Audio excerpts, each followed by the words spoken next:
con el cerebelo.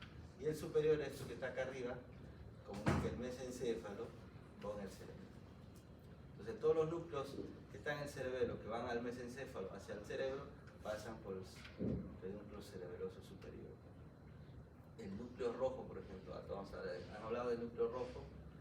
Hay un fascículo que va del mesencéfalo, el núcleo rojo, a la médula espinal, el fascículo rubroespinal, en fisiología. Ese nace en el mesencéfalo.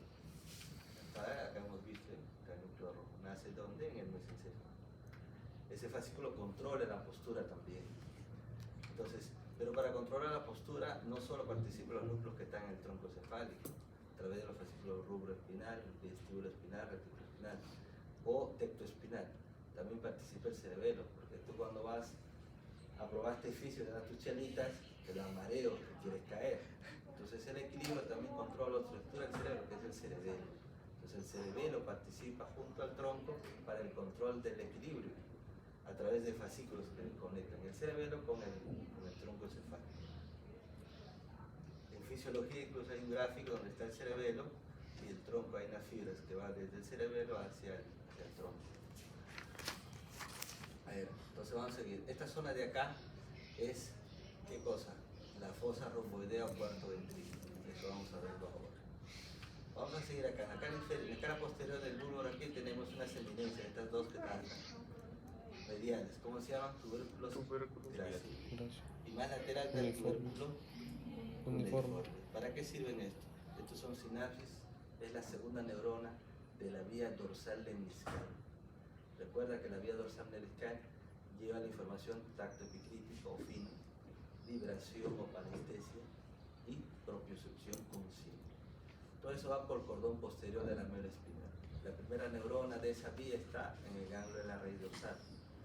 Hace sinapsis, entra a la médula, pero la médula no hace sinapsis, sino que va por el cordón posterior. Por toda la cara posterior asciende las fibras para hacer sinapsis aquí, en los tubérculos gráciles y cuneiformes. Donde los tubérculos gráciles recuerdan información de los miembros inferiores y el tubérculo cuneiforme recuerda información de los miembros superiores. Una vez que llega acá la información de este lado, se decusa al otro lado, se decusa y sigue ascendiendo hacia el tálamo. ¿Ya? ¿Cómo se llama cuando las fibras se decusan y ascienden hacia el tálamo? Tiene otro nombre, es así, ¿sabes? Lemnisco medial. Por eso la vía se llama dorsal lemniscal. Entonces el lemnisco medial inicia desde los tubérculos gráciles y cuneiformes hacia el tálamo. Y aquí hasta arriba se llama lemnisco medial. No sé si el docente en práctica les ha mostrado cortes del tallo, del bulbo, puente, no sé si les ha mostrado. Y en esos cortes hay una estructura así bastante rochosa, se ve que es configuración interna del tallo lemnisco medial, o sea, se ven las fibras en el corte, sobre todo a nivel del puente. A nivel del puente, cuando hay el corte, se puede ver, se pregunta a veces, depende del docente, ¿no? Del grado de dificultad que puede poner. Lemnisco medial se ve que son fibras que van del fascículo que son neuronas que están aquí, sus axones van, ¿no? ¿Y qué información llevan? Vibración, tacto fino y propiocepción consciente. Repito duro porque eso viene en el examen, se pregunta, ¿ya? Si algo en memoria te tienes que aprender, es eso. Entonces vamos a hablar ahora de ya hemos hablado de los tubérculos gráciles cuneiformes y hay un tubérculo más lateral que es el tubérculo trigeminal. Esto corresponde a la información que es recogida de la sensibilidad de la cara. El nervio trigémino, que hemos mencionado en la cara anterior del puente, en la base del plexo cerebroso medio, recoge la información de la cara. ¿No han escuchado que me duele la muela? Ese nervio es el que inerva tanto la mandíbula como en la parte maxilar como la parte frontal. Son tres ramas del nervio trigémino. Esas tres ramas recogen la información de la sensibilidad de la cara. Es un dolor de muela, pues el nervio trigémino. Depende de dónde está la muela. Si está en la mandíbula, pues es la rama inferior, rama mandibular. Si está acá arriba, es la rama maxilar. Si está acá en el ojo, rama oftálmica. Entonces el dolor de muela es un dolor del nervio trigémino. A veces hay un dolor en la cara, que ya no es en la muela. La gente dice, la cara está al lado. Es el neuralgia, una causa de dolor muy común en las personas. Neuralgia, dolor en la cara, un dolor Pero la carga sensibilidad que tiene que ver con las ramas del nervio trigémino. Entonces, acá ya te presenté al nervio, el origen aparente. Es una patología común en el árbol médico. Cuando ustedes van a hablar de médico, van a ver pacientes con dolor del nervio trigémino, de lo humano, a nivel cirujano para poder evaluar. Entonces, vamos a hablar ahora de la fosa romboidea. La fosa romboidea o cuarto ventrículo tiene esa forma, un rombo. Si dividimos en dos triángulos, el triángulo superior corresponde al puente, el triángulo inferior correspondería al bulbo raquídeo. ¿Qué parte del bulbo raquídeo?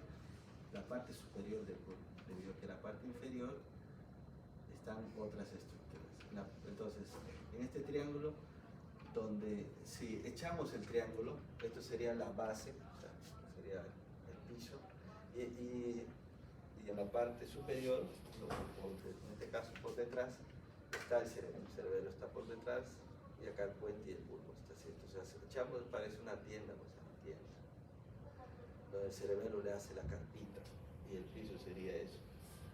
Entonces, ahí esa cavidad se llama fosa romboidea cuarto ventrículo. Ahí se produce el líquido cefalorraquídeo. Entonces, ese piso, que es esto, tenemos desde la parte del puente tenemos estas dos eminencias, que son los colículos faciales. Se pregunta también en la práctica, no sé si lo han visto, un alfiler localizado en esta parte posterior, colículo facial. Bueno, yo aquí ahorita no doy anatomía, no te estoy dando. Se preguntaban, por encima no está acá, se llama eminencia teres, por acá encima, estas dos protrusiones. El colículo facial no es más que el nervio facial con el nervio abducen, el sexto par. El sexto par, el núcleo está ahí, el nervio facial, axones del nervio facial pasan bordeando al sexto par. Por lo tanto se forma esa prominencia, acá pasa fascículos, axones del facial con los núcleos del sexto par. En fisiología, en corte se ve. Entonces, y esto de acá abajo es las estrías acústicas, que son estas, que dividirían estos dos triángulos, ¿no? Las estrías acústicas. Por debajo de las estrías tenemos estas estructuras, estas dos que están acá, que son los trígonos del hipogloso. El nervio hipogloso, los núcleos del nervio hipogloso forman estas dos eminencias. Y más laterales, y acá abajo, estas dos que están acá, son trígonos del vago o del neumogástrico. En la pieza cadábrica se puede ver si sobre todo esto se ve bien. No sé si lo han identificado. ¿No? Ahí no han llegado. ¿Quién es profesor de anatomía de ustedes? Ah, no, tiene neurocirujano. Entonces de repente no le dio tiempo. Todos ustedes son para la clase práctica. Sí. ¿Y él solito o hay otro docente? Son TUSET. TUSET. Sí, a veces no da tiempo. Pero bueno, ahora cuando les toca ver, traten de ver preguntarle esto se ve en la pieza, se ve, para que se les quede, porque si no va a ser teoría nomás, y se lo va a olvidar. Entonces así identifican que el nervio facial, en este caso el hipogloso, mira dónde está, los núcleos, cerca al bulbo, ¿no? Y el vago, ¿dónde está? En el bulbo. Listo, entonces vamos a seguir. Y lo otro importante es esto que está acá atrás, detrás de los colículos, o más lateral a las eminencias faciales, está el área vestibular, que corresponde tanto al puente como al bulbo. Toda esta zona triangular es el área vestibular, sería esto. Entonces, en fisiología, cuando hablan los núcleos vestibulares, saben que anatomía está ahí, mira, localizado. Más lateral en la cara posterior, lateral a las eminencias, casi por encima de los trígonos del hipogloso. En este triángulo es el área vestibular, donde están los núcleos vestibulares, son 4. Entonces, esta lámina sirve ¿para qué? Para identificar las meninges que envuelven al tronco encefálico, en este caso el mesencéfalo. ¿Cuáles son las meninges que envuelven? Dura madre, aracnoides y vía madre. La vía madre está adherida al tejido nervioso. La aracnoides forman cavidad que se llama el espacio subaracnoideo. Ahí tenemos el líquido cefalorraquídeo, por ahí circula. Y ahí tenemos las arterias. Todas las arterias y venas discurren en el espacio subaracnoideo. El cerebro hay ciertas zonas que ese espacio aumenta. su diámetro. Como el diámetro es mayor, ya no se llama espacio subaracnoideo, sino se llama cisterna. Es el término que se le da. Entonces el espacio subaracnoideo que está por encima, por delante de la fosa interpeduncular, ¿cómo se llama? Cisterna interpeduncular.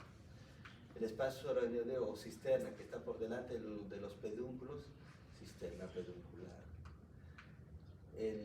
La cisterna o espacio subaracnoideo que está por encima o por detrás de la lámina cuadrigémina, cisterna cuadrigeminal. Y la cisterna que está en la cara lateral del mesencéfalo, de la lámina cuadrigémina hasta los pedúnculos cerebrales, es la cisterna abrius. Estos nombres, ¿para qué me sirven? Sobre todo en tomografía. Tomografía, en resonancia. Cuando uno ve estos espacios, lo puede ver en un corte axial. Y muchas veces este espacio desaparece porque acá hay un tumor, un coágulo que comprime al cerebro de esta zona y lo desplaza hacia acá. Y este espacio no se ve. No se ve esto. O a veces cuando hay edema en el cerebro, estos espacios desaparecen. Porque se llena de sangre, porque aumenta la presión. Entonces el neurólogo cuando escribe ausencia de las cisternas. Si hay ausencia de las cisternas, ya es indicativo que hay aumento de la presión dentro del cerebro. El paciente está muy grave, incluso está en coma. Ese paciente ya está en coma cuando tiene esa inscripción. Vamos a seguir. La irrigación. Esta es la irrigación del bulbo raquídeo. Si el bulbo raquídeo lo cortamos en zonas, esta es una zona caudal, una zona intermedia y una zona superior. Estos son los gráficos. Esta es la zona caudal. La zona caudal, ¿qué está? Hacia adelante, ¿qué está? ¿Qué es esto? Las pirámides. La zona superior, más o menos intermedia, está que las olivas, ¿verdad? Hay referencia a las olivas. La superior también está las olivas, pero ahí está el cuarto ventrículo. Vamos a seguir. Entonces, acá tenemos en la zona inferior, que tenemos acá las pirámides. ¿Quién irriga las pirámides? La arteria espinal anterior. ¿De dónde nace la arteria espinal anterior? De la brontex anterior. Origen de la arteria espinal anterior, arteria vertebral. Ahí están las arterias vertebrales, que irrigan también la cara anterolateral del bulbo raquídeo en su porción inferior, o caudal, ¿no? Porción caudal. ¿Qué más? La porción intermedia, tenemos a la misma arteria espinal anterior, acá está. La porción intermedia, ¿cómo sabes que es la porción intermedia? Por la oliva, mira, toda esta parte acá es la oliva. No sé si el profesor también le desea un corte axial del bulbo, se puede ver las olivas. Esto se ve así mismo como está, se ve en el cadáver. Y se pregunta, no sé si lo han visto. Se puede ver ahora cuando vayan la próxima semana, traten de buscar ese corte chiquito así, pero se puede ver. Doctor, el profesor mencionó un complejo olivar inferior. Claro, son varios, todo esto es el complejo olivarino, porque no solo, o sea, la estructura externa es la oliva, pero por dentro, la configuración interna es un complejo de núcleos. Olivares, complejo olivar inferior y accesorio, se dice. ¿Esto para qué sirve? Pues esto tiene conexión con los núcleos vestibulares para la postura y el equilibrio. O sea, no solo es núcleo vestibular, no solo es cerebelo, también está el ¿Control el movimiento? ¿Ah? ¿Eso va a controlar el movimiento? Control, movimiento y postura. ¿Ya? Entonces, y en la parte posterior de la zona intermedia está la arteria cerebelosa posterior inferior, o pica, arteria cerebelosa posterior inferior, la cara posterior y lateral, posterolateral. En la cara más, en la sección más superior tenemos, aparte de esta que hemos mencionado, arteria espinal anterior, arteria vertebral, arteria cerebelosa posterior inferior, tenemos a la arteria cerebelosa anterior inferior. ¿Ves? En la parte más superior ya está la arteria cerebelosa anterior inferior, AICA. ¿Puedo preguntar en el examen? Sí, claro. En la porción rostral del bulbo raquídeo es irrigado por la arteria AICA, claro, en la parte posterolateral. Si no has prestado atención, puedes decir no, sería pica, arteria vertebral, arteria espinal anterior. Pero solo en esta parte del AICA. El AICA no solo irriga el bulbo de esta parte, sino irriga el puente, que más adelante vamos a ver. Por la parte posterior lo irriga el AICA al puente. Aquí no está, pero te lo digo que está. Entonces, en la cara anterior del puente, ¿quién irriga? La arteria basilar con sus ramos. ¿Cuáles son los ramos? Esto, paramediano, circunferencial corto y largo. Irrigan la cara anterior. Y la posterior es la aica, que no está acá, en el gráfico. ¿Ya? ¿Pero de qué? Del puente. Está el mesencéfalo. El mesencéfalo, esta imagen, la irrigación le da dos arterias. Esta es la arteria basilar, que está en el surco basilar del puente, pues llega hasta esta parte, en la fosa interpendicular, llega la arteria basilar, pero su división final, en dos ramos. Estos dos ramos se llaman arteria cerebral posterior. Arteria cerebral posterior. Son ramos finales de la arteria basilar. ¿Se pregunta en el examen? Sí. La arteria basilar, sus ramos finales, las arterias cerebrales posteriores. Eso es verdad, ahorita lo están viendo. Y estas arterias cerebral posterior irrigan a la cara anterior del mesencéfalo. ¿Usando qué? La sustancia perforada posterior, que ya les había mostrado. Están los ramos perforados. Son los ramos que pasan a la sustancia perforada posterior. Acá lo van a recordar en la imagen, porque todo hay que verlo. Ahí está. Esto es la sustancia perforada posterior. Ahí están viendo.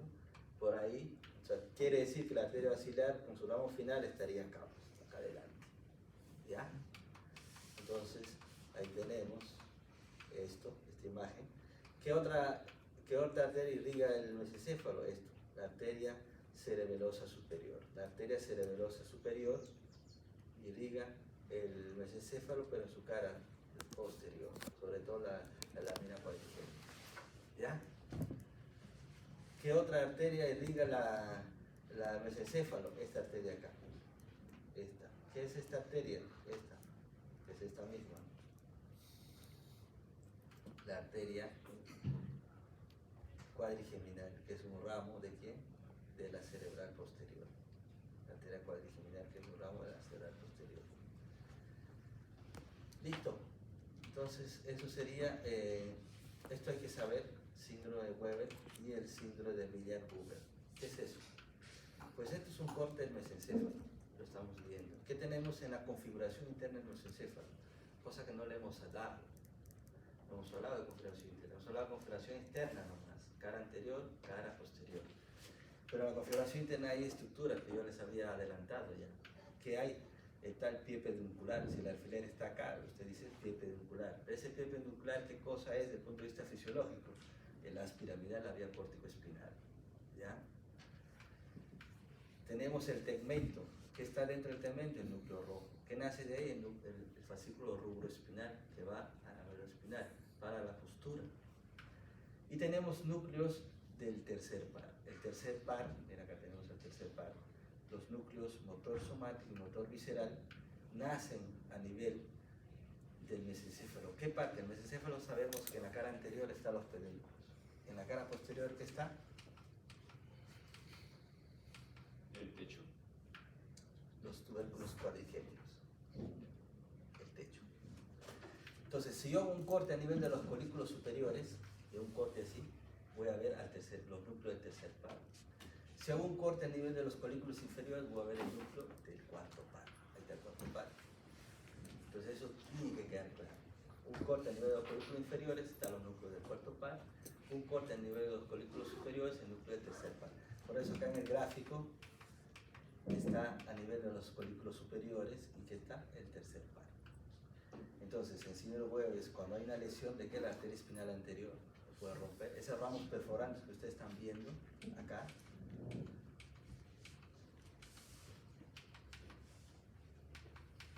esto se rompe.